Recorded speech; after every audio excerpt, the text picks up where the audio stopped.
नमस्कार दोस्तों, भाई साहब। आज हम पुस्तकालय वर्गीकरण के सिद्धांत और उपसूत्रों के बारे में आपको बताएंगे।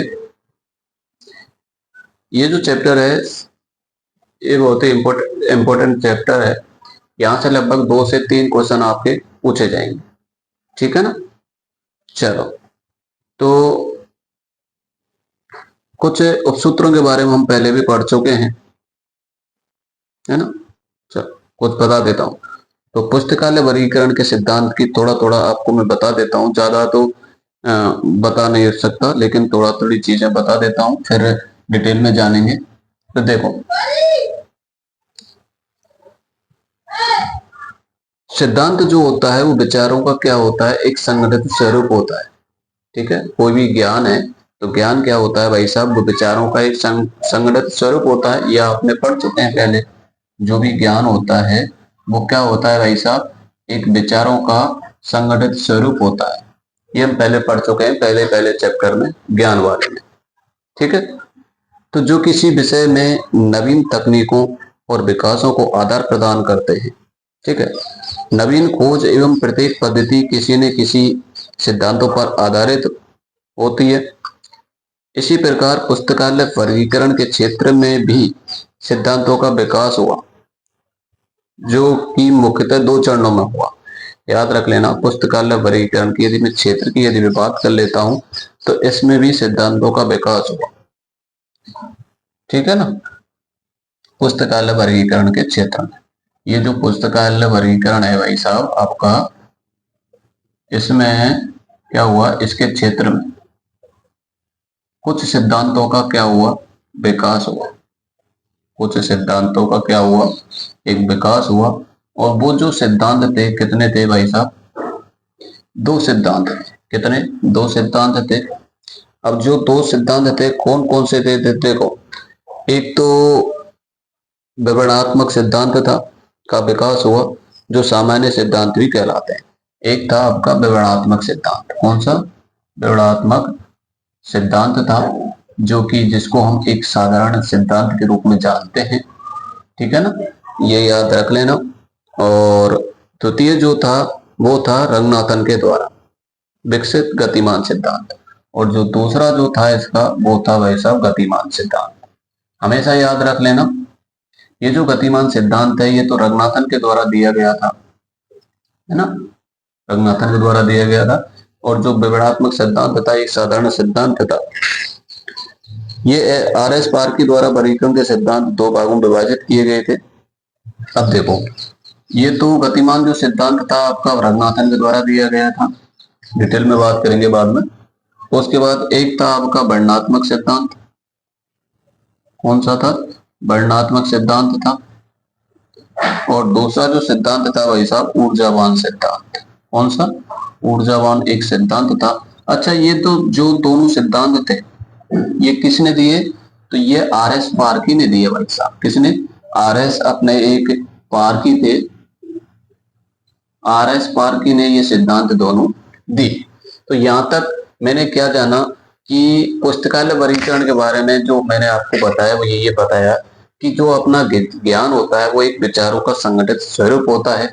जब विचार होंगे, विचारों से आपका क्या बनेगा, एक सिद्धांत बनेगा। और सिद्धांत बाद में 2 प्रकार के बताए। ठीक है। उसके बाद फिर एक गतिमान सिद्धांत था जो कि रंगनाथन के द्वारा दिया गया था। और 2 जो सिद्धांत थे, एक वर्णनात्मक सिद्धांत था, एक ऊर्जावान सिद्धांत था, वो RS पार्की के द्वारा दिया गया था। अच्छा, वर्णनात्मक सिद्धांत को क्या कहा जाता है, चलो अब देखो, पहला जो सिद्धांत है आपका वो पढ़ेंगे हम वर्णनात्मक सिद्धांत के बारे में। अभी तो हम RS जो पार्की के द्वारा जो सिद्धांत दिए गए थे उनका हम वर्णन कर रहे हैं। उसके बाद हम रंगनाथन के द्वारा जो सिद्धांत दिए गए थे गतिमान, इनको पढ़ेंगे। ठीक है।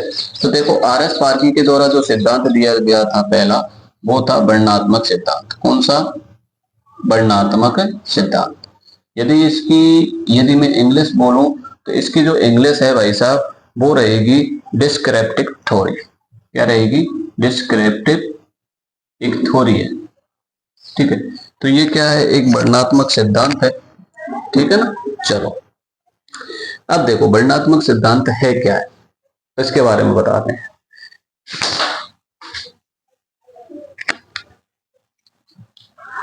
वर्णनात्मक सिद्धांत है क्या कि पुस्तकालय वर्गीकरण के सिद्धांतों का जो विकास किया 2 चरणों में हुआ तथा इसके प्रथम चरण में वर्णनात्मक सिद्धांत का विकास हुआ। ठीक है, प्रथम चरण में किसका विकास हुआ? एक जो वर्णनात्मक सिद्धांत था उसका विकास हुआ, जो सामान्य सिद्धांत भी कहलाते हैं। इसके बारे में मैंने पहले बता दिया गया है। ये जो वर्णनात्मक सिद्धांत था इसको हम एक साधारण सिद्धांत के रूप में जानते हैं। ठीक है, विवरणात्मक सिद्धांतों को आधार प्रदान करने के लिए भाई साहब ये जो विवरणात्मक सिद्धांत थे आपको, ये जो विवरणात्मक सिद्धांत थे इनको एक आधार प्रदान करने के लिए कुछ विद्यमान थे। उन विद्यमानों के आपको याद रखने हैं, उन विद्यमानों का नाम याद रखना है। कौन कौन से विद्यमान थे भाई साहब? एक तो था अपना ब्राउन, ठीक है, ब्राउन रिचर्डसन। कौन था? ब्राउन था, रिचर्डसन था, ठीक है, सीयर्स और ब्लिस। कौन कौन से थे? सीयर्स और ब्लिस। ठीक है, इन्होंने विवरणात्मक सिद्धांतों के बारे में क्या क्या कहा है वो आगे हम आपको बताएंगे। ठीक है ना। इन्होंने क्या किया, एक पुस्तकालय वर्गीकरण को एक वैज्ञानिक आधार प्रदान किया। इन्होंने क्या किया, इन चारों विद्वानों ने क्या किया, इस पुस्तकालय वर्गीकरण को एक वैज्ञानिक आधार प्रदान किया। क्या प्रदान किया? एक वैज्ञानिक आधार प्रदान किया। ठीक है, और इन विद्वानों ने द्वारा इस प्रकार योगदान दिया गया था। अब देखो सबसे पहला जो विद्वान था, याद रख लेना, हम सिर्फ जो पढ़ रहे हैं वो विवरणात्मक सिद्धांत के बारे में पढ़ रहे हैं। ठीक है, चलो तो विवरणात्मक सिद्धांत के बारे में पहला जो विद्वान था आपका वो था अर्नेस्ट कोचिंग रिचर्डसन। कौन था भाई साहब? पहला विद्वान की मैं बात करूं तो पहला विद्वान था अर्नेस्ट कोचिंग रिचर्डसन। है ना, ध्यान रख लेना। तो ये विद्वान थे पहले। इन्होंने क्या कहा है विवरणात्मक सिद्धांत के बारे में वो देखो। ये रिचर्डसन पहले विद्वान थे, याद रख लेना। रिचर्डसन जो थे ये पहले विद्वान थे जिन्होंने क्या किया कि वर्गीकरण के सिद्धांतों को व्यवस्थित करने का कार्य किया। जो अपने वर्गीकरण के सिद्धांत थे इनको एक व्यवस्थित करने का कार्य किया। ठीक है, इन्होंने इनकी जो पुस्तक थी वो थी क्लासिफिकेशन थ्योरेटिकल एंड प्रैक्टिकल। याद रख लेना, इनकी पुस्तक का नाम हमेशा याद रखना है आपको कि इनकी पुस्तक का नाम क्या है भाई साहब। इनकी पुस्तक का जो नाम है वो होता है क्लासिफिकेशन थ्योरेटिकल एंड प्रैक्टिकल।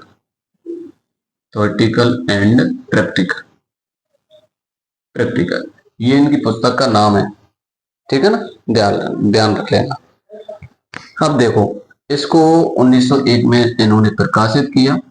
कब प्रकाशित किया? 1901 में इन्होंने इसको प्रकाशित किया। तो याद रख लेना, अर्नेस्ट कोचिंग रिचर्डसन की जो पुस्तक थी कौन सी थी? थ्योरेटिकल एंड प्रैक्टिकल थी, 1901 में प्रकाशित की गई थी। ठीक है, इसमें वर्गीकरण के सिद्धांतों को व्यवस्थित किया और उनके सिद्धांतों का जो प्रभाव था वो ब्लिस और सीयर्स के सिद्धांतों पर स्पष्ट रूप से दिखाई दिया। ठीक है, इसके जो सिद्धांत थे, इन्होंने जो विवरणात्मक सिद्धांत के बारे में बताया, तो इसके सिद्धांत का जो प्रभाव पड़ा वो किस विद्वान पर पड़ा वो याद रख लेना। वो पड़ा था ब्लिस और सीयर्स। किस पर पड़ा भाई साहब? एक ब्लिस था और एक सीयर्स था, इस पर पड़ा। ठीक है, अब देखो रिचर्डसन के अनुसार वर्गीकरण के सिद्धांत किस आधार पर होने चाहिए। ये रिचर्डसन क्या कह रहा है देखो कि इसके आधार पर वर्गीकरण के सिद्धांत किस प्रकार से होने चाहिए ये बता रहा है कि देखो जहां तक संभव हो प्रलेखों को सही क्रम में व्यवस्थित किया जाना चाहिए। इसकी पहली बात क्या थी भाई साहब कि हमारी जहां तक संभव है, जहां तक हम प्रलेखों को एक व्यवस्थित क्रम प्रदान करना चाहिए। जो भी प्रलेखों को क्या होना चाहिए? एक व्यवस्थित क्रम प्रदान करना चाहिए। ठीक है, ये पहली बात थी इसकी अर्नेस्ट कोचिंग रिचर्डसन की। और क्रम जहां तक संभव हो सके सूक्ष्म से सूक्ष्म होना चाहिए। दूसरी इसकी बात क्या थी भाई साहब? क्रम जहां तक संभव हो, कैसा होना चाहिए भाई साहब, सूक्ष्म से सूक्ष्म होना चाहिए। दूसरी इसकी ये बात थी। तीसरी इसकी जो बात थी वो क्या थी भाई साहब, वो ये थी कि जो व्यवस्थापन था वो अंकन की सहायता से होना चाहिए। याद रख लेना, जो हम व्यवस्थापन करते हैं वो किससे से होना चाहिए, अंकन से होना चाहिए। किससे, अंकन से होना चाहिए। ठीक है, यहां से क्वेश्चन आता है कि भाई साहब ये बताओ कि जहां तक संभव हो प्रलेखों का सहायक क्रम में व्यवस्थित किया जा सके, ये किसने कहा। ठीक है, तो अनरेस्ट कोचिंग रिसेशन। अच्छा, लास्ट क्या है भाई साहब, जहां तक संभव हो मिश्रित अंकन का प्रयोग करना चाहिए। मतलब व्यवस्थापन के लिए अंकन का प्रयोग तो करना चाहिए, लेकिन कैसे अंकन का प्रयोग करना चाहिए भाई साहब, मिश्रित अंकन का प्रयोग करना चाहिए, ये अपने रिसर्चर कह रहे हैं। उसके बाद लास्ट इन्होंने क्या कहा है कि वर्गीकरण पद्धति के साथ इंडेक्स का प्रयोग होना चाहिए। चौथी इन्होंने क्या बात कही है भाई साहब कि वर्गीकरण के साथ किसका प्रयोग होना चाहिए, इंडेक्स का प्रयोग होना चाहिए। किसका, इंडेक्स का प्रयोग होना चाहिए। तो ये अर्नेस्ट कुशिंग रिसर्चर ने कहा है। इसकी पुस्तक याद रख लेना, क्लासिफिकेशन थ्योरी एंड प्रैक्टिकल, कब प्रकाशित की गई थी, 1901 में। ठीक है ना। इनका प्रभाव किस विद्वानों पर पड़ा, ब्लेस और सीएस पर। इन्होंने कितनी बातें कही, 4 बातें कही। ठीक है ना। चलो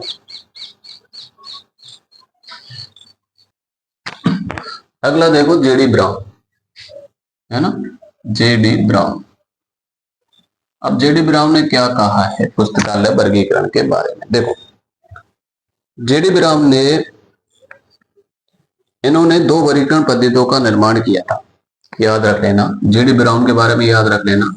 एक 1890 की बात है, तो इन्होंने क्या किया, 2 वर्गीकरण पद्धतियों का निर्माण किया। कितनी, 2 वर्गीकरण पद्धतियों का निर्माण किया था, ये याद रख लेना। लेकिन ये क्या रहे, ये असफल हो गए।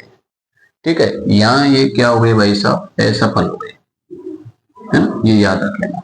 उसके बाद इन्होंने क्या किया, इन्होंने फिर तीसरी जो पद्धति थी इनकी, है ना, 2 वर्गीकरण पद्धतियां थी, और तीसरी जो वर्गीकरण इसकी जो पद्धतियां थी, ये क्या हो गए, सफल हो गए।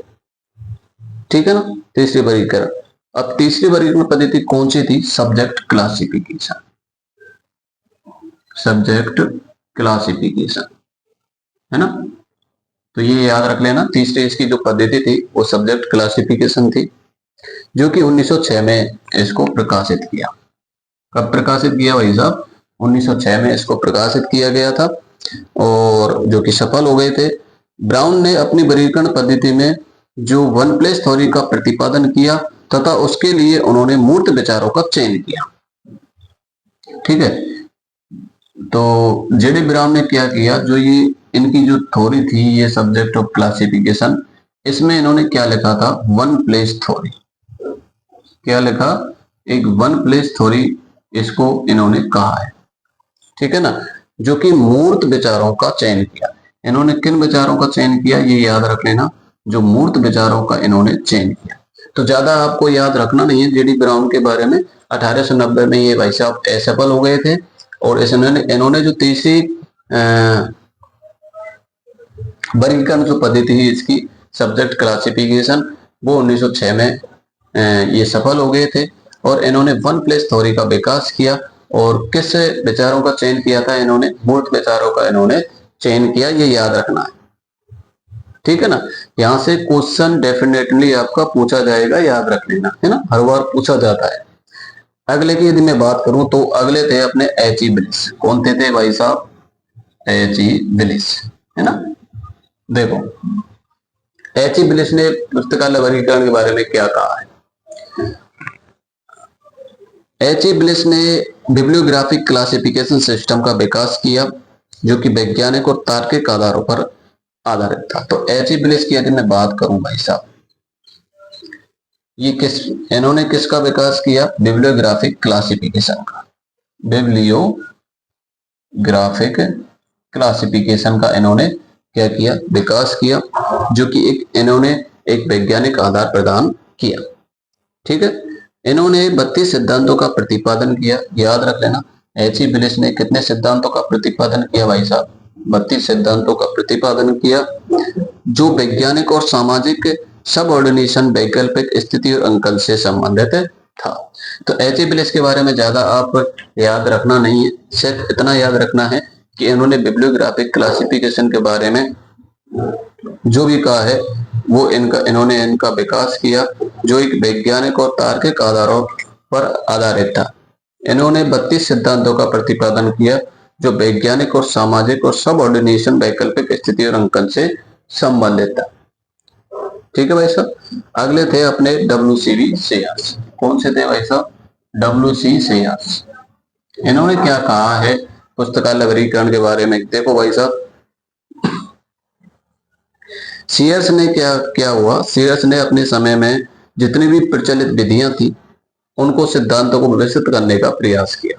मतलब सीयर्स के समय में जितनी भी प्रचलित विधियां थी पुस्तकालय वर्गीकरण के बारे में, उन्होंने सभी को क्या किया, एक व्यवस्थित करने का प्रयास किया और उन्होंने सर्वप्रथम उपसूत्र शब्द का प्रयोग किया। याद रख लेना, जो ये WCS था, इन्होंने सर्वप्रथम किस शब्द का प्रयोग किया? जो कैनन शब्द का इन्होंने एक क्या किया, प्रयोग किया था। कैनन का अर्थ क्या होता है भाई साहब? उपसूत्र होता है। क्या होता है? उपसूत्र होता है। ठीक है। इन्होंने कई पुस्तकें लिखी WCB सेयर्स ने।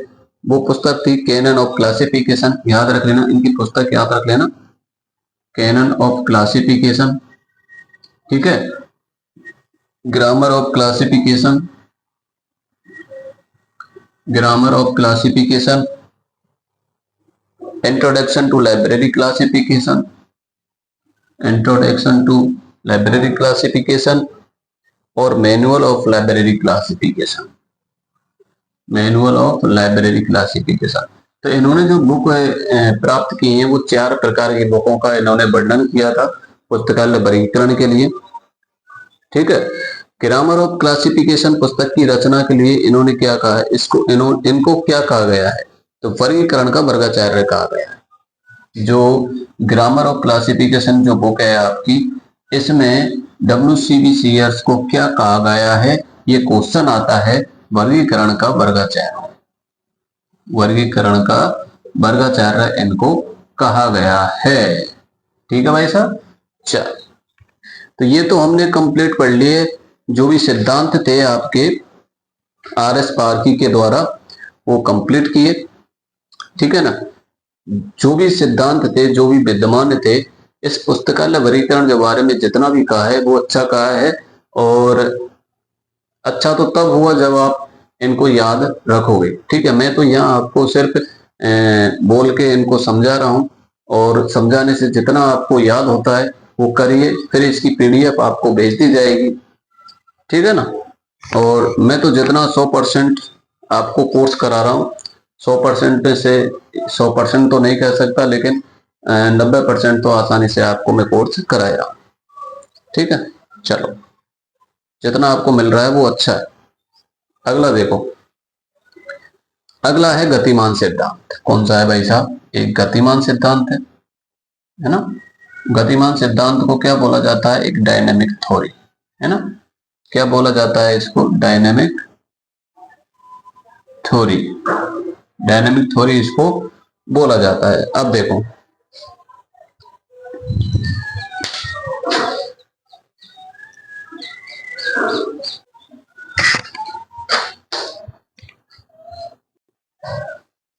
अब देखो भाई साहब, आपका अगला है गतिमान सिद्धांत। कौन सा है?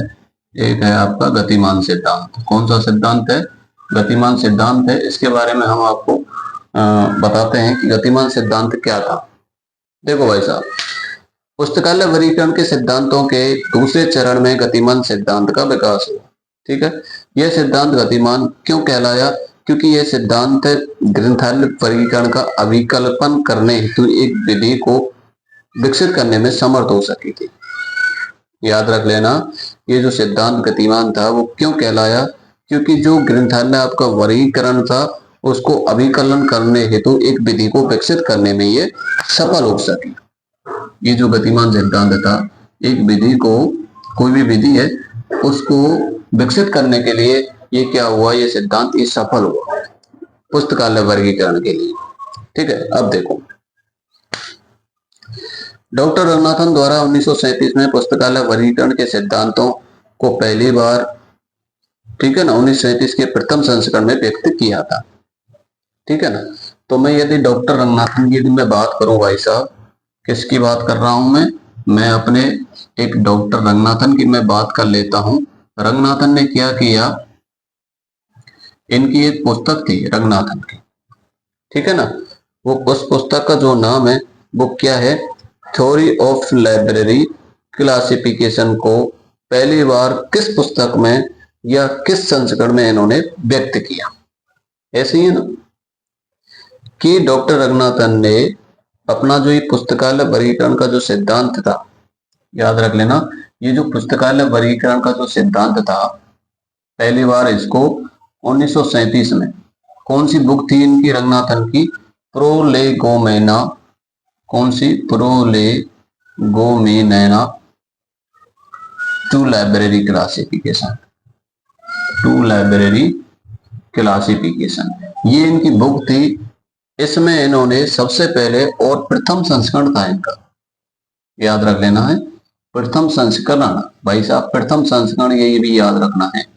तो क्या याद रखना है आपको, डॉक्टर रंगनाथन के द्वारा 1937 में पुस्तकालय वर्गीकरण के सिद्धांतों को पहली बार प्रोलेगोमेना टू लाइब्रेरी क्लासिफिकेशन और प्रथम संस्करण में व्यक्त किया। जो भी पुस्तकालय वर्गीकरण के जो सिद्धांत थे पहली बार किस पुस्तक में इनका वर्गीकरण किया, याद रख लेना, ठीक है ना, और किस संस्करण में किया था और कब किया था, 1937 में। ठीक है। अब देखो इसमें इन्होंने क्या किया, इसमें कितने उपसूत्र थे भाई साहब, इसमें 28 उपसूत्र थे। क्या थे, इस पहले प्रथम संस्करण में सिर्फ 28 उपसूत्र थे, याद रख लेना। 1937 के प्रथम संस्करण में कितने उपसूत्र थे, 28 उपसूत्र थे, याद रख लेना। इसके बाद इन्होंने क्या किया, जो भी गतिमान थ्योरी सिद्धांत था आपका, उसका जो विकास किया है ना, उसके बाद क्या हुआ, जो आपकी ये जो dynamic theory of library classification थी, डायनेमिक थ्योरी ऑफ लाइब्रेरी जो क्लासिफिकेशन जो सिद्धांत था आपका,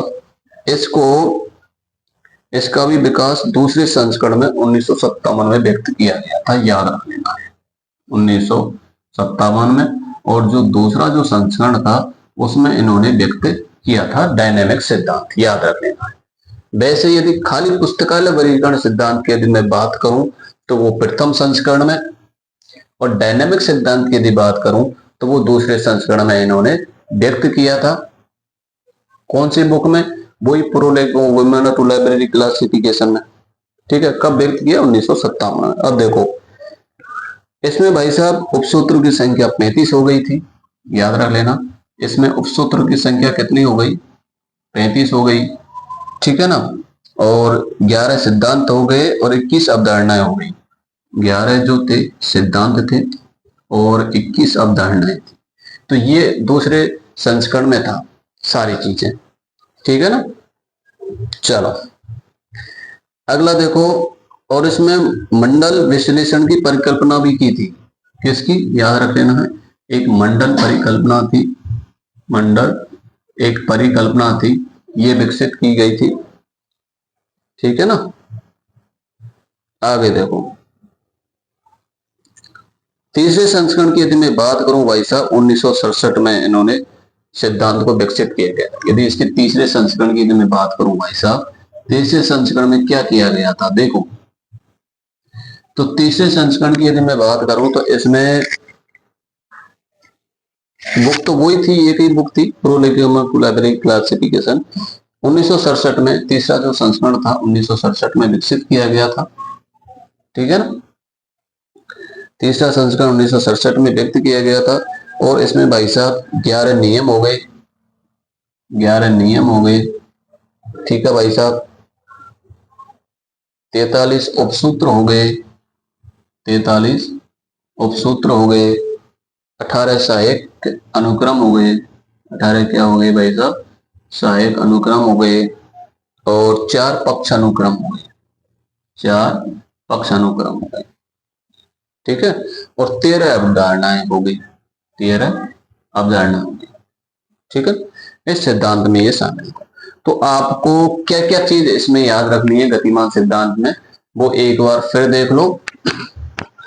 सबसे पहले इसमें रंगनाथन ने क्या हुआ, रंगनाथन ने पहले प्रथम संस्करण में प्रथम संस्करण आया 1937 में, द्वितीय संस्करण जो इसका आया 1957 में, और तीसरा संस्करण आया भाई साहब 1967 में। ठीक है, याद रहेगा। प्रथम संस्करण में 28 उपसूत्र थे, द्वितीय संस्करण में भाई साहब 35 उपसूत्र थे और 11 सिद्धांत थे, और ये क्या थे, 21 जो भी अवधारणाएं थी। यदि मैं तीसरे संस्करण की बात करूं भाई साहब तो 1967 में आया। इसमें 11 नियम थे, 43 उपसूत्र थे, 18 सहायक अनुक्रम थे, 4 पक्ष अनुक्रम थे और 13 अवधारणाएं। ठीक है, तो ये भाई साहब गतिमान सिद्धांत में कंप्लीट था प्रोसीजर। उसके बाद क्या किया इन्होंने, एक फेसेट एनालिसिस और जोन एनालिसिस सिद्धांत का प्रतिपादन और कर दिया रंगनाथन ने। ठीक है, किसका, एक फेसेट एनालिसिस और एक है अपना जोन एनालिसिस, इसका प्रतिपादन और किया था। ठीक है ना, तो और ज्यादा कुछ इसमें है नहीं है। गतिमान सिद्धांत में ये 3 संस्करण आपको याद रख लेने हैं, प्रथम संस्करण, द्वितीय संस्करण और तृतीय संस्करण। प्रथम संस्करण में क्या था, द्वितीय संस्करण में क्या था और तृतीय संस्करण में क्या था, ये सारी चीजें आपको याद रखनी है। यहां से आपका एक क्वेश्चन निश्चित है। ठीक है ना, चलो अब देखो भाई साहब, अब आगे जो हम वर्णन करेंगे उपसूत्रों के बारे में वर्णन करेंगे। किसके बारे में, जो भी अपने जो 43 उपसूत्र थे इनके बारे में हम आगे वर्णन करेंगे। ठीक है ना, अब देखो, अब हम यहां जो पढ़ेंगे पुस्तकालय वर्गीकरण के 43 उपसूत्रों की व्याख्या करेंगे भाई साहब। ठीक है ना, 43 उपसूत्र कौन कौन से हैं, कौन कौन से नहीं है। वैसे तो क्वेश्चन यही आ जाता है कि ये उपसूत्र है या नहीं। ठीक है ना, लेकिन जब इसकी परिभाषा आएगी 43 उपसूत्रों जब हम पढ़ेंगे तो हर एक उपसूत्र पढ़ेंगे तो उसकी परिभाषा हमेशा दी जाती है कि ये कौन सा उपसूत्र है।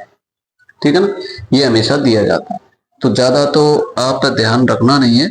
ठीक है, चलो उपसूत्र के बारे में थोड़ा जान लेते हैं कि उपसूत्र है क्या है। ये जो उपसूत्र है भाई साहब, ये कैनन है क्या है ना, इसके बारे में कुछ जान लेते हैं फटाफट। देखो, सबसे पहले यदि मैं बात करूं, जो ये कैनन है भाई साहब, ये अंग्रेजी भाषा का शब्द है। किसका, अंग्रेजी भाषा का शब्द है, ये आपको याद रखना है। ठीक है, इसका जो अर्थ है वो क्या है, इसका जो यदि अर्थ पूछे, क्योंकि हमेशा अर्थ पूछ लेता है कभी कभी कि उपसूत्र का अर्थ क्या होता है, तो उपसूत्र का जो अर्थ है आपका वो कानून अधिनियम। क्या अर्थ है भाई साहब, कानून, अधिनियम, मापदंड। ठीक है ना, और अधिमत, याद रख लेना उपसूत्रों के नाम है ये, अधिमत और उपसूत्र है ना, तो याद रख लेना। इनका अर्थ पूछे तो कानून, अधिनियम, मापदंड, अभिमत और ये उपसूत्र। ठीक है, इसका जो प्रयोग किया था कैनन शब्द का, वो किसने किया था, रंगनाथन ने। हमेशा जब भी उपसूत्र की बात आएगी ना भाई साहब, आप क्या नाम रखेंगे, रंगनाथन। जब भी उपसूत्र की कोई बात करेगा तो आप सिर्फ एक चीज हमेशा रट लेना कि ये जो उपसूत्र दिए हैं वो सिर्फ और सिर्फ रंगनाथन ने दिए हैं। ठीक है ना, चलो अगला देखो भाई साहब। उसके बाद क्या हुआ, इसमें उपसूत्र से तात्पर्य क्या होता है कि सामान्य सिद्धांतों एवं मानकों से है। इनकी सहायता से क्या होता है, निर्णय लेना संभव हो जाता है। इसका यदि और अर्थ यदि मैं बात करूं, जब भी हम पुस्तकालय वर्गीकरण करेंगे तो पुस्तकालय वर्गीकरण में क्या होता है, एक निर्णय लेना आसान हो जाता है। इसका अर्थ एक और है कि निर्णय लेना, है ना, निर्णय लेना क्या होता है, आसान हो जाता है। वो भी हम यदि निर्णय लेंगे तो निर्णय लेना क्या होता है, आसान होता है पुस्तकालय वर्गीकरण के लिए। ठीक है, ये इसका अर्थ एक और है। इन्होंने सर्वप्रथम अपनी पुस्तक कैनन ऑफ क्लासिफिकेशन में कैनन शब्द का प्रयोग किया है। तो कैनन शब्द का जो प्रयोग किया है किस बुक में किया है भाई साहब, बताओ? कैनन ऑफ क्लासिफिकेशन, है ना? किसमें? Canon of classification. इसमें इन्होंने वर्गीकरण किया है इस शब्द का। आगे देखो, अब देखो, ये तो थोड़ा कैनन के बारे में था कि कैनन है क्या है, इसका अर्थ क्या है, ये किसने दिया, ठीक है, कितने उपसूत्र थे, 43 उपसूत्र थे। अब एक एक के उपसूत्रों के बारे में हम वर्णन करेंगे, ठीक है ना? ज्यादा कुछ तो हम नहीं जाएंगे, लेकिन एक एक के बारे में हम वर्णन करेंगे, ठीक है? चलो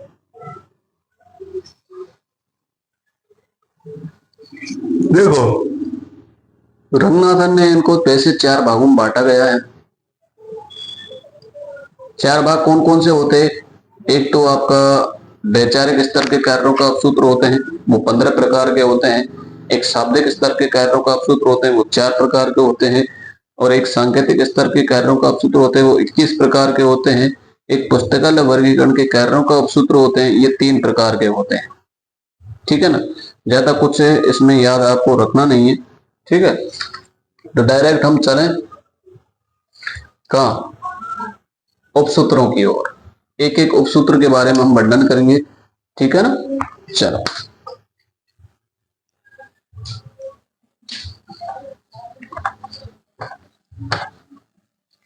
देखो, सबसे पहला जो सूत्र है वैचारिक स्तर के कार्यों के उपसूत्र। पहले जो उपसूत्र हैं आपके वो कौन कौन से हैं? वैचारिक स्तर के उपसूत्रों के बारे में पढ़ेंगे। अब ये जो वैचारिक स्तर के उपसूत्र थे आपके, इनको बोला जाता है क्या? Canon of idea plan. Canon for idea plan, है ना? Idea plan. देखो, वैचारिक स्तर के उपसूत्रों को हमेशा इनको वैसे 4 भागों में बांटा गया है। कितने भागों में बांटा गया है इनको? इनको हमेशा 4 भागों में बांटा गया है। कितने भागों में? 4 भागों में बांटा गया है। और इन 4 भागों में हम 15 उपसूत्रों की व्याख्या करेंगे। कितने की? 15 उपसूत्रों की व्याख्या करेंगे, ये याद रख लेना, ठीक है ना? तो वैचारिक स्तर के जो उपसूत्र हैं वो कितने भाग, उनके कितने भाग हैं याद रख लेना, 4 भाग हैं। और उनके कितने उपसूत्रों में बांटा गया है? 15 उपसूत्रों। इसमें 15 उपसूत्रों की हम व्याख्या करेंगे, ठीक है? तो इसका जो पहला भाग है भाई साहब, वह है विशेषता संबंधी उपसूत्र। क्या है? विशेषता संबंधी उपसूत्र, ठीक है? उपसूत्र। इसमें जो सूत्रों की संख्या दी गई है भाई साहब, वो दी गई है कितने? 4 उपसूत्र। 15 उपसूत्रों की इसमें व्याख्या करेंगे। और विशेषता जो संबंधी उपसूत्र है, इसका पहला जो प्रकार है, उसमें हम 4 उपसूत्रों की व्याख्या करेंगे। कितने उपसूत्रों की? 4 व्याख्या। तो इसमें जो पहला उपसूत्र है भाई साहब, वो है आपका पृथक्करण का उपसूत्र। क्या है? याद लिखते जाना, पृथक्करण का उपसूत्र, ठीक है? पृथक्करण का उपसूत्र है, ठीक है? इंग्लिश में यदि बोले तो कैनन ऑफ डिफरेंशिएशन। क्या है? कैनन ऑफ डिफरेंशिएशन, ठीक है ना? Canon of differentiation. अब देखो, पृथक्करण है क्या है, उसके बारे में जानते हैं कि वास्तव में कैनन है क्या। अच्छा, एक चीज और याद रख लेना, जो ये विशेषता संबंधी उपसूत्र हैं, याद रख लेना, जो ये विशेषता संबंधी आपके उपसूत्र हैं, इनके बारे में थोड़ा हम जान लेते हैं कि विशेषता संबंधी उपसूत्र होते क्या हैं। देखो, इसमें वस्तु, विचारों या प्रलेखों का कुछ विशिष्ट गुण होता है। किसका विचार होता है इसमें? भाई विशेषता किसकी होती है? जिसमें कुछ कोई वस्तु है, अब एक वस्तु तो होगी वो, तो वस्तु में कुछ हम विचार, उसमें किसी किसी प्रकार का गुण तो होगा ही, किसी विचार का गुण होगा, किसी प्रलेख का गुण होगा। तो इस उपसूत्र का उसी गुणों के आधार पर पहचान कर वर्गीकरण किया जाता है। मतलब उसी गुण, मतलब कोई भी गुण है तो उस गुण के आधार पर वर्गीकरण उसकी किया जाता है। डॉक्टर रंगनाथन द्वारा विशेषता संबंधी जो भी वर्णन है, उसका किस पुस्तक में किया गया है? प्रोलेगोमेना टू लाइब्रेरी क्लासिफिकेशन के 8वें अध्याय में इसका वर्णन किया गया है। याद रख लेना, जो भी आपकी विशेषता संबंधी उपसूत्र हैं वो रंगनाथन ने दिए थे, ये याद रख लेना। जब भी उपसूत्र आए वो रंगनाथन तो आपको रखना ही है, ठीक है ना। और किस अध्याय में किया है इसका वर्णन, विशेषता संबंधी जो भी उपसूत्र है इसका किस अध्याय में इसका वर्णन किया गया है, इसका वर्णन किया गया है 8वें अध्याय में, है ना। 8वें अध्याय में इसका वर्णन किया गया है। प्रोलेगोमेंट टू लाइब्रेरी क्लासिफिकेशन के 8वें अध्याय में इसका वर्णन किया गया है। अब देखो, अब इसकी जो पहला जो उपसूत्र है विशेषता का वो क्या है, पृथक्करण का उपसूत्र। ये क्या है समझते चलना है धीरे धीरे। तो इस उपसूत्र के तहत ज्ञान जगत के लिए प्रयुक्त विशेषताओं में वस्तु या विचारों को कम से कम 2 भागों में बांटने की क्षमता होनी चाहिए। याद रखना है भाई साहब, हम ज्ञान जगत की बात कर लेते हैं। किसकी, ये आपका क्या है, ज्ञान जगत है। अब इस ज्ञान जगत में देखो विचार भी हो सकते हैं, कुछ वस्तु भी होती है, कोई भी विचार है, कोई भी वस्तु है, तो इसको क्या है कम से कम 2 भागों में बांटने की क्षमता होनी चाहिए। मतलब ज्ञान जगत को हमेशा 2 भागों में बांटने की क्या होनी चाहिए, एक क्षमता होनी चाहिए, यानी 2 वर्ग बनने चाहिए। क्या बनने चाहिए भाई साहब, 2 वर्ग बनने चाहिए। ये याद रख लेना। पृथक्करण, पृथक्करण का मतलब 2 वर्ग, मतलब अलग होना, 2 भागों में अलग होना। जैसे कि एक प्राणी जगत को हम जंतु और वनस्पति में विभाजित कर सकते हैं। याद रख लेना, कोई भी जैसे प्राणी जगत है ना, जगत कौन सा है भाई साहब, प्राणी। अब इस प्राणी में क्या क्या आता है, देखो एक तो जंतु आते हैं, एक वनस्पति आते हैं, बस प्राणी में 2 ही तो आते हैं, एक जंतु और एक वनस्पति, बस। तो 2 भागों में ये विभाजन हो गया इसका। तो 2 वर्ग बनने चाहिए, 2 भागों में बांटना चाहिए किसको, ज्ञान जगत को। बस इतना आपको याद रखना है, ज्यादा कुछ आपको याद रखना नहीं है। जैसे वनस्पति जगत है ना, वनस्पति को भी हम 2 भागों में बांट सकते हैं।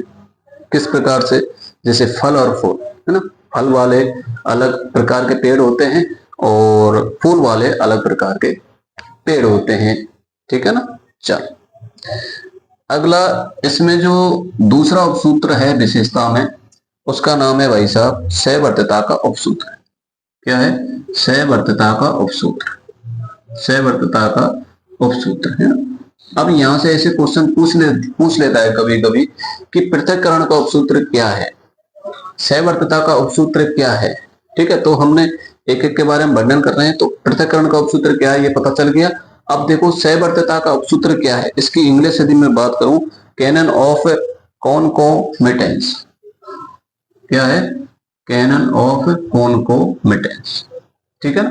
चलो देखो, सहवर्तिता से पता चल रहा है कि 2 सहवर्ती विशेषताओं का प्रयोग नहीं किया जाना चाहिए। हमेशा इसमें एक चीज याद रख लेना है कि अन्यथा वर्ग एक समान हो जाएंगे। मतलब क्या है, सहवर्तिता का अर्थ क्या होता है कि कभी भी जो भी अपना ज्ञान जगत होता है उसमें यदि किसी चीज को हम वर्गीकृत कर रहे हैं तो वो 2 सहवर्ती विशेषताओं का उसमें प्रयोग नहीं किया जाना चाहिए। मतलब 2 समान वर्ग नहीं बनने चाहिए। याद रख लेना, सहवर्तिता का अर्थ क्या होता है भाई साहब, कि 2 समान वर्ग नहीं बनने चाहिए, 2 समान वर्ग नहीं बनने चाहिए, ये याद रखना है, ठीक है ना। तो ये सहवर्तिता का उपसूत्र है भाई साहब। अगला है आपका संबद्धता का उपसूत्र। तीसरा, यदि इसमें बात करूं विशेषता संबंधी में, तीसरा विशेषता संबंधी में कौन सा है भाई साहब, संबद्धता का उपसूत्र, संबद्धता का उपसूत्र, ठीक है। आगे मैं आपको पीडीएफ इसकी भेज दूंगा एक बढ़िया तरह से बना के, ठीक है। देखो, संबद्धता का उपसूत्र की यदि मैं बात करूं तो इस उपसूत्र के अनुसार जिस विशेषता को ध्यान में रखकर वर्गीकरण किया जा रहा है, ठीक है, वो इस तरह का होना चाहिए कि प्रयुक्त विशेषता आसानी से निर्धारित किया जा सके। संबद्धता क्या कह रहा है, देखो भाई साहब, ये जो संबद्धता है ये क्या कह रहा है, इसको हम कैनन ऑफ रिलेवेंस बोलते हैं। क्या बोला जाता है, संबद्धता को कैनन ऑफ रिलेवेंस बोला जाता है। अभी कैनन ऑफ रिलेवेंस है क्या है, देखो याद रख लेना। देखो कि हम कोई वस्तु है तो वस्तु की हम जिस विशेषता को हम जिस विशेषता को ध्यान में रखा जा रहा है या जिस विशेषता को ध्यान में रखकर हम कोई भी वर्गीकरण कर रहे हैं, तो वो कैसा होना चाहिए भाई साहब? वो ऐसा होना चाहिए कि उसको आसानी से निर्धारित किया जा सके। ठीक है ना? वर्गीकरण हम किस प्रकार कर सकते हैं कि आसानी से उसकी विशेषता का पता हो। ठीक है ना? याद रख लेना कि ऐसी विशेषता का या फिर ऐसी विशेषता होनी चाहिए, कैसी विशेषता होनी चाहिए कि सरल विशेषता होनी चाहिए। कैसी? सरल विशेषता होनी चाहिए, वही संविदा का उपसूत्र है। ठीक है? किसी भी वस्तु है या कोई भी चीज है, तो उसका जैसे ही हम वर्गीकरण करेंगे तो उसकी विशेषता कैसी होनी चाहिए भाई साहब? वो एक सरल होनी चाहिए। कैसी होनी चाहिए? एक सरल होनी चाहिए। उसको ही हम संबद्धता का उपसूत्र बोलते हैं। तो 3 उपसूत्र हमने पढ़ चुके हैं। पहला पृथक्करण का उपसूत्र मतलब अलग होना, सहवर्तीता का मतलब समान नहीं होनी चाहिए, और संबद्धता का मतलब विशेषता कैसी होनी चाहिए? एक सरल स्वभाव वाली होनी चाहिए, है ना? यही कह रहा है। चलो अगला देखो, रंगनाथन साहब द्वारा सीसी के मुख्य वर्ग साहित्य में लेखक के जन्म वर्ष को आधार बनाया गया है। याद रख लेना, रंगनाथन साहब जो थे वो सीसी के जो जितने भी मुख्य वर्ग थे साहित्य में, लेखक के जन्म वर्ष को आधार बनाया गया है। ठीक है? चलो अगला जो उपसूत्र है आपका वो है निर्धारिता का उपसूत्र। कौन सा है भाई साहब? निर्धारिता का उपसूत्र। निर्धारिता का उपसूत्र निर्धारण करना, है ना? अब इसमें देखो क्या चीज है। तो 3 उपसूत्र हो गए विशेषता में। अच्छा, ये है कौन सा? चौथा उपसूत्र है। देखो इसमें है कितने? इसमें 7 उपसूत्र हैं, याद रख लेना। विशेषता में हम 7 उपसूत्रों का वर्णन करेंगे, याद रख लेना, है ना? कितने? 7 उपसूत्र याद रखने कि विशेषता संबंधी कितने उपसूत्र हैं? 7 उपसूत्र हैं, वो तो पता है, लेकिन कभी कभी ये पूछ लेता है भाई साहब कि विशेषता संबंधी उपसूत्र है या नहीं। ठीक है? ये ऐसे क्वेश्चन में दे देगा पृथक्करण का उपसूत्र, ठीक है ना, सहबंधता का उपसूत्र, सहवर्तीता का उपसूत्र, और फिर अलग किसी और का उपसूत्र दे देगा। तो आपको वहां तय करना है कि भाई साहब हमने जो विशेषता संबंधी उपसूत्र पढ़े थे वो कौन कौन से थे। ठीक है ना? चलो अब देखो निर्धारिता का उपसूत्र क्या कह रहा है? Canon of ascendant ability. तो निर्धारिता का मतलब होता है कि हम जिस विशेषता को ध्यान में रखकर वर्गीकरण कर रहे हैं वह वर्गीकरण के उद्देश्यों को पूरा करने में सफल होना चाहिए। बस मतलब हम निर्धारिता का उपसूत्र क्या कह रहा है कि हम जिस भी विशेषता का हम वर्णन करेंगे, ठीक है, हम जिस भी विशेषता का वर्णन करेंगे उस विशेषता में हम क्या होने चाहिए भाई साहब? सफल होने चाहिए। निर्धारण क्या कह रहा है? सफल की ओर ये इशारा कर रहा है कि हम जिस भी विशेषता का हम वर्णन करेंगे तो हम उसमें क्या होने चाहिए? सफल होने चाहिए भाई साहब। बस इतना आपको याद रखना है, सफल होना। निर्धारण क्या कह रहा है? सफल। निर्धारण किसकी ओर इशारा कर रहा है? सफल की ओर इशारा कर रहा है। ठीक है ना?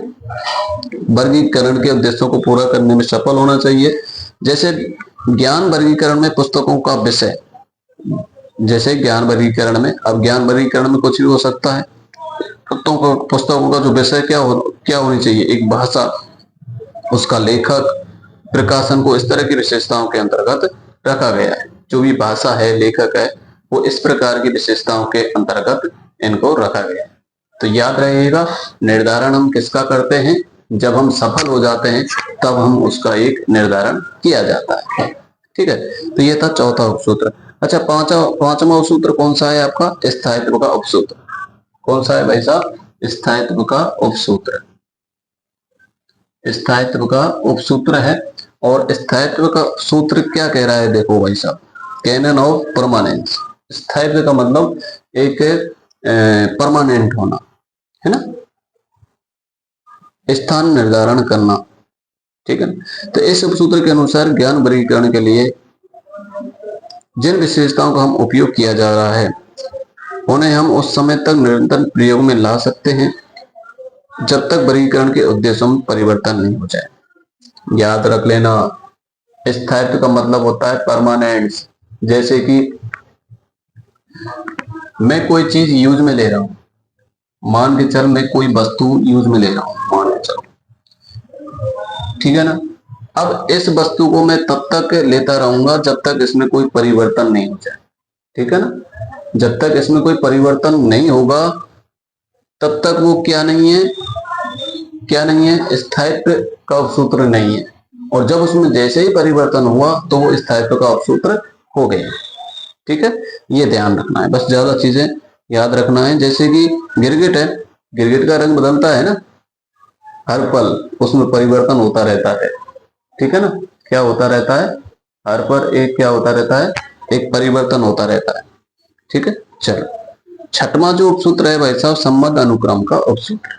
कौन सा है, संबंध, संबंध अनुक्रम का उपसूत्र, अनुक्रम का उपसूत्र है। अब देखो ये संबंध, संबंध से तात्पर्य क्या है, देखो संबंध इस उपसूत्र के अनुसार ज्ञान जगत का वर्गीकरण पद्धति में, ज्ञान जगत के वर्गीकरण पद्धति में प्रयुक्त विशेषताओं की एक क्रमबद्धता वर्गीकरण के उद्देश्यों के अनुरूप होनी चाहिए, ठीक है। तो संबंध अनुक्रम क्या कह रहा है, क्रम की ओर इशारा कर रहा है। ये जो संबंध अनुक्रम है किसकी ओर इशारा कर रहा है वैसा, एक क्रम की ओर इशारा कर रहा है, बस इतना याद रख लेना, ठीक है। क्रम, क्रम की बात कह रहा है। जैसे कि सबसे पहले भाषा, भाषा के बाद रूप, रूप के बाद उसका लेखक, लेखक के बाद उसका कृतिक के रूप में एक क्रमबद्ध किया जाता है, ठीक है। चलो अगला जो आपका उपसूत्र है लास्ट विशेषता का, वो कौन सा है भाई साहब, अनुरूपता अनुक्रम का उपसूत्र। कौन सा है, अनुरूपता अनुक्रम का उपसूत्र, अनुरूपता अनुक्रम। अब देखो ये जो अनुरूपता अनुक्रम है ये क्या है, इस उपसूत्र के अनुसार ज्ञान जगत का वर्गीकरण पद्धति में प्रयुक्त विशेषताओं की क्रमबद्धता या अनुक्रम का उस समय तक अनुसरण किया जाना चाहिए जब तक वर्गीकरण के उद्देश्यों में परिवर्तन न हो जाए। याद रख लेना, हम कोई वस्तु यदि यूज में ले रहे हैं, याद रख लेना, हम जैसे एक मोबाइल यूज में ले रहे हैं, ठीक है। अब इसमें जब तक कोई परिवर्तन नहीं हो जाए, मतलब इसके उद्देश्य में जब तक कोई परिवर्तन नहीं हो जाए तब तक हम उसको क्या करेंगे, यूज लेते रहेंगे, ठीक है ना। तब तक वर्गीकरण के उद्देश्यों में परिवर्तन नहीं हो जाए।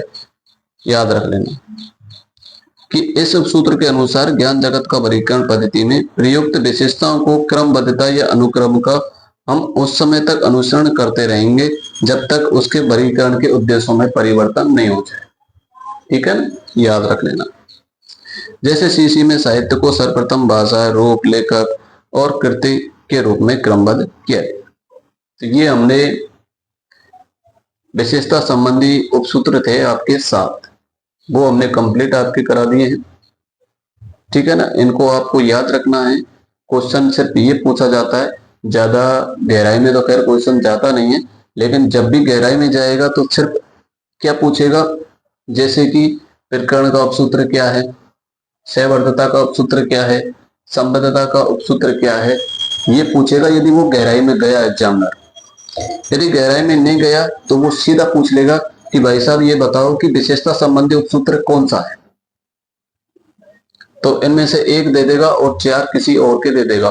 तो आपको क्या याद रखना है कि साहब ये, यदि आपको 7 उपसूत्र उनका क्रम यदि आपको याद होगा तो आप बता दोगे, ठीक है भाई साहब। चलो आगे देखो,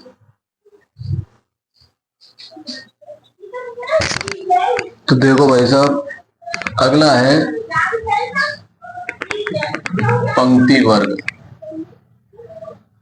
विन्यास, वर्ग विन्यास, वर्ग विन्यास उपसूत्र, ठीक है ना। पंक्ति वर्ग या वर्ग विन्यास उपसूत्र कौन कौन से हैं, देखो जैसे हमने विशेषता संबंधी उपसूत्र पढ़े ऐसे ही हमने पंक्ति वर्ग विन्यास पढ़ेंगे। अब ये कितने प्रकार के, 4 प्रकार के।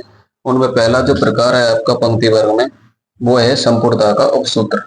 कौन सा है, संपूर्णता का उपसूत्र, संपूर्णता का उपसूत्र। अब देखो संपूर्णता का मतलब संपूर्ण होना है ना, संपूर्ण से ही पता चल रहा है, या इसको हम कैनन एक्सक्यूटिवेंस, इसकी जो इंग्लिश है वो क्या है, कैनन्स ऑफ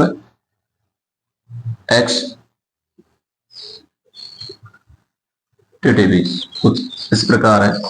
ठीक है, तो संपूर्णता, संपूर्णता का अर्थ क्या होता है? देखो, इस उपसूत्र के अनुसार वर्गीकरण करते समय, याद रख लेना, इस उपसूत्र के अनुसार वर्गीकरण करते समय वर्गों के एक पंक्ति में समस्त ज्ञात विषयों को उपयुक्त स्थान पर समाविष्ट कर लिया जाना चाहिए, अन्यथा पंक्ति क्या रह जाएगी? आपकी अपूर्ण रह जाएगी, है ना। पंक्ति के बारे में तो हम बात कर रहे हैं। तो इस उपसूत्र के अनुसार क्या होता है, जब भी हम वर्गीकरण करेंगे तब वर्गों के एक पंक्ति में समस्त ज्ञात विषयों को उपयुक्त स्थान पर समाविष्ट कर लिया चाहिए। मतलब क्या होता है, जब भी हम इसका वर्गीकरण करेंगे भाई साहब, जब भी हम इसका वर्गीकरण करेंगे तो इसमें जितने भी आपके विषय हैं, जितने भी समस्त विषयों को, मतलब जितने समस्त विषयों को हम क्या करेंगे, एक उपयुक्त स्थान पर समाविष्ट कर लेंगे, उपयुक्त स्थान पर क्या कर लेंगे? समाविष्ट कर लेंगे, अन्यथा पंक्ति आपकी अपूर्ण रह जाएगी। ठीक है ना। तो याद रख लेना, जितने भी आपके विषय होते हैं उनको एक स्थान पर हम क्या कर लेंगे, एक इकट्ठा कर लेंगे, इकट्ठा कर लेंगे। ठीक है, चलो अगला इसमें जो उपसूत्र है समझ में आ गया। चलो, संपूर्णता है ना, संपूर्णता का मतलब एक जगह इकट्ठा करना सारे विषयों को, जितने भी प्रकार के विषय हैं आपके उनको एक जगह इकट्ठा करना। अगला जो उपसूत्र है वो है मुख्यता का उपसूत्र। कौन सा है भाई साहब? मुख्यता का उपसूत्र, है ना। मुख्यता का उपसूत्र क्या कह रहा है? देखो मैं जल्दी जल्दी तो पढ़ा दूं। अब जैसे इलेक्ट्रिकल बोर्ड होता है ना, उस पर क्या होता है, टॉपिक डाला और तुरंत वो फटाफट फटाफट फटाफट कर दी। अरे बच्चों की समझ में क्या आया? कुछ नहीं, खा कर आया क्या? कम से कम हम एक इलेक्ट्रिकल बोर्ड हम यूज नहीं ले रहे हैं, नहीं ले रहे हैं, उसका परिणाम है कि आपको धीरे धीरे पढ़ाया जा रहा है। ठीक है, एक एक चीज बताई जा रही है। यदि मैं बोर्ड होता तो उस पर एक एक चीज कहाँ बता पाता जल्दी। उस पर जैसे मैंने टॉपिक डाला तो फटाफट मैं आपको उसको पढ़ के वैसे ही, हाँ यार ये जल्दी जल्दी नहीं, जल्दी जल्दी आप टॉपिक को मत पढ़ो। आप देखो, आप जितना समय दोगे टॉपिक के लिए उतना ही आप उसमें इंक्रीज कर पाओगे। ठीक है ना, उसमें बढ़ोतरी कर पाओगे जितना भी समय दोगे उस टॉपिक के लिए। यदि आप टॉपिक को जल्दी जल्दी पढ़ोगे तो आपको कितना समय लगेगा? जैसे मैं मान के चल, मैं एक 10 मिनट का टॉपिक है ना, और मैं उसको 2 मिनट में करा रहा हूँ। कितने में? 2 मिनट में उसको करा रहा हूँ। तो आपकी समझ में क्या आया बताओ? बल्कि 10 मिनट की बजाय यदि मैं उसको 15 मिनट में आपको मैं कराऊं तो आपको वो चीज समझ में आएगी। ठीक है ना। चल, तो मुख्यता का उपसूत्र क्या कह रहा है? देखो भाई साहब, इसकी इंग्लिश जो होती है वो होती है कैनन ऑफ एक्सक्लूसिवनेस। ठीक है ना। तो मुख्यता का मतलब होता है मुख्य, कोई मुख्य चीज होती है या मुख्य वर्ग होता है या मुख्य एकल होता है।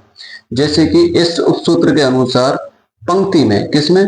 पंक्ति में एकलों को इस रूप नहीं होने चाहिए कि वे उभय पक्ष में भ्रम उत्पन्न करें, यानी कि एकल उस रूप में नहीं होने चाहिए जो उस पक्ष में भ्रम उत्पन्न करे। मुख्यता का उपसूत्र क्या कह रहा है कि भ्रम उत्पन्न नहीं होना चाहिए। क्या नहीं होना चाहिए? एक भ्रम उत्पन्न नहीं होना चाहिए विषयों में, हमेशा याद रख लेना। तो मुख्यता का मतलब क्या होता है कि यानी कि एक पंक्ति में केवल एक विशेषता के आधार पर ही वर्गीकृत किया जाना चाहिए। हम किसी भी विषय को यदि वर्गीकृत कर रहे हैं तो हमेशा याद रखना, एक पंक्ति में केवल एक ही विशेषता के आधार पर विषय को वर्गीकृत करना चाहिए। एक ही विशेषता के आधार पर वर्गीकृत करना चाहिए। कोई भी विषय है ना, विषय की मैं बात कर रहा हूं, यदि इसको वर्गीकृत करना है तो सिर्फ एक ही पंक्ति में एक ही विशेषता का क्या करना चाहिए, एक ही विशेषता के आधार पर उसका वर्गीकरण करना चाहिए। ये कह रहा है मुख्यता का सूत्र। ठीक है, मुख्यता का मतलब क्या होता है? अब देखो, हम कहीं संगठन में बैठे हैं, ठीक है ना, कोई समाज में हम बैठे हैं, तो उसमें एक ही व्यक्ति होता है ना, एक ही व्यक्ति होता है जो उसकी, ठीक है, एक ही व्यक्ति होता है, वो एक ही व्यक्ति क्या करता है, सभी का क्या करता है, एक निर्णय करता है।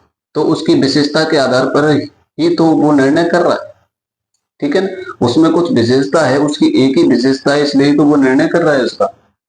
तो उसी प्रकार मुख्यता के उपसूत्र की यदि मैं बात करूं, तो यदि हम किसी भी विषय का वर्गीकरण करेंगे तो उसमें एक ही पंक्ति में एक ही विशेषता के आधार पर उसको वर्गीकृत किया जाएगा, ठीक है। चलो अगला है सहायक क्रम का उपसूत्र।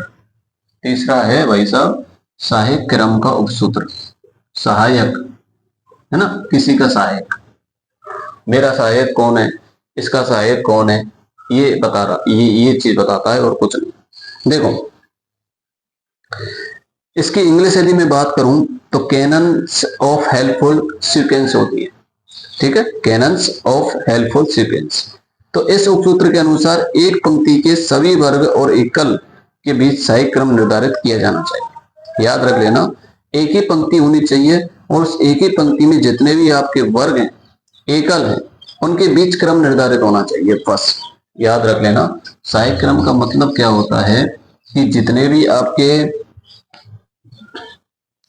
कि एक ही पंक्ति के जितने भी, एक ही पंक्ति में ना, एक ही पंक्ति की मैं बात कर रहा हूं और एक ही पंक्ति की मैंने यहां बात की थी, एक ही पंक्ति की मैं यहां बात कर रहा हूं। तो एक ही पंक्ति में जितने भी आपके वर्ग हैं, एकल हैं, ठीक है, इनको क्या किया जाना चाहिए, एक सहायक क्रम में निर्धारित किया जाना चाहिए, ठीक है। एक पंक्ति में जितने भी आपके वर्ग हैं, एकल हैं, इनको एक सहायक क्रम में व्यवस्थित किया जाना चाहिए, ठीक है ना। चलो तथा प्रत्येक सम्मिलित पंक्ति भी ये क्रम अपनाना चाहिए। अगली पंक्ति होगी तो वो भी यही क्रम अपनाएगी। तो सहायक क्रम का मतलब क्या होता है कि पंक्ति में जितने भी आपके वर्ग हैं, जितने भी आपके एकल हैं, वो सारे कैसे होने चाहिए, एक सहायक क्रम के रूप में निर्धारण होना चाहिए उनका, जितना भी एकल है, मुख्य वर्ग हैं, जितने भी वर्ग हैं। तो ये कह रहा है सहायक क्रम का उपसूत्र। अगला है अनुरूपता क्रम का उपसूत्र। चौथे की यदि मैं बात करूं भाई साहब, अनुरूपता क्रम, इसकी यदि इंग्लिश बात करूं तो इंग्लिश होती है इसकी कंसिस्टेंट, क्या होती है, कंसिस्टेंट सीक्वेंस में। तो अनुरूपता इंग्लिश हमेशा याद रख लेना, तो कैनन्स ऑफ कंसिस्टेंट सीक्वेंस। इस उपसूत्र के अनुसार अगर एक जैसी वर्ग पंक्तियों का प्रयोग अनुसूची की भिन्न भिन्न पंक्तियों में हो, याद रख लेना कि एक जैसी वर्ग पंक्तियों का प्रयोग, एक जैसी वर्ग पंक्तियों का प्रयोग यदि हम अनुसूची की भिन्न भिन्न पंक्तियों में कर रहे हैं, अनुसूची की भिन्न भिन्न पंक्तियों में हो, तो उसे सभी स्थानों पर एक ही जगह रखा जाना चाहिए। मेरा कहने का मतलब यह है कि आपकी एक जैसी वर्ग पंक्तियां जो होती हैं ना, उनका जो प्रयोग यदि हम करेंगे तो अनुसूची की भिन्न भिन्न पंक्तियों में हो, ठीक है ना, अनुसूची की भिन्न भिन्न पंक्तियों में इसका प्रयोग होना चाहिए और इन सभी स्थानों पर एक ही जगह रखा चाहिए, मतलब इन सभी को एक ही स्थान पर रखा जाना चाहिए। ये कह रहा है भाई साहब आपका अनुरूपता क्रम का सिद्धांत। तो ये था भाई साहब पंक्ति वर्ग या वर्ग विन्यास के आधार पर जितने भी आपके उपसूत्र थे, कितने उपसूत्र हैं, 4 उपसूत्र हैं। ये चारों उपसूत्र याद रहने चाहिए, संपूर्णता का उपसूत्र, मुख्यता का उपसूत्र, ठीक है, सहायक क्रम का उपसूत्र और अनुरूपता क्रम का उपसूत्र। तो ये पढ़े हमने पंक्ति। जब भी उपसूत्र पंक्ति का आएगा तो उसमें पंक्ति का नाम जरूर आएगा, ठीक है ना, ये याद रख लेना। चलो अगला हम बात करते हैं कि एक है श्रृंखला का उपसूत्र।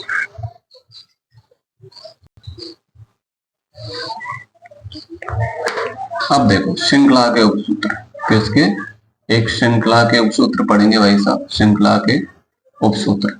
अब श्रृंखला के उपसूत्र कौन कौन से हैं ये आपको याद रखना है।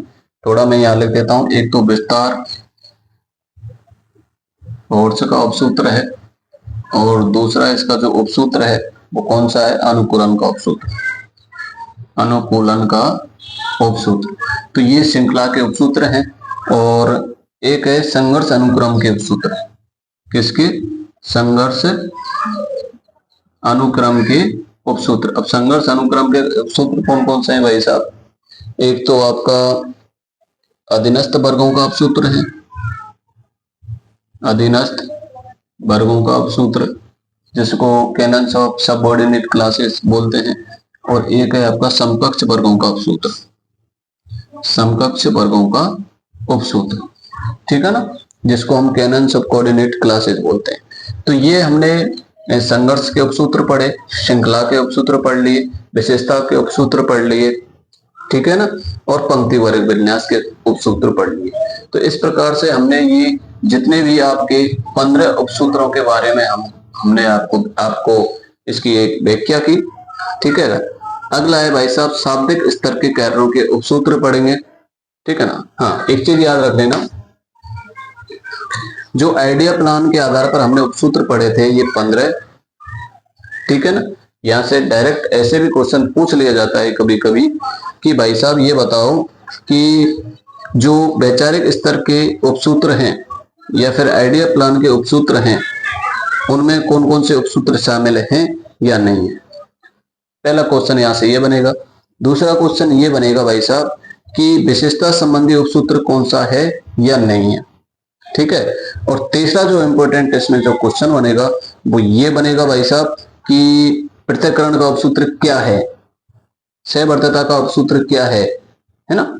तो एक एक उपसूत्र के बारे में पूछ लेता है कभी। तो जो सबसे इंपॉर्टेंट क्वेश्चन होता है वो यही होता है कि विशेषता संबंधी उपसूत्र कौन सा होता है, पृथक्करण का उपसूत्र कौन सा होता है, उसकी परिभाषा हमेशा वो पूछ लेता है, ठीक है। चलो अगला देखो, शाब्दिक स्तर के कार्यों का उपसूत्र। कौन से? शाब्दिक स्तर के उपसूत्र, शाब्दिक स्तर के उपसूत्र।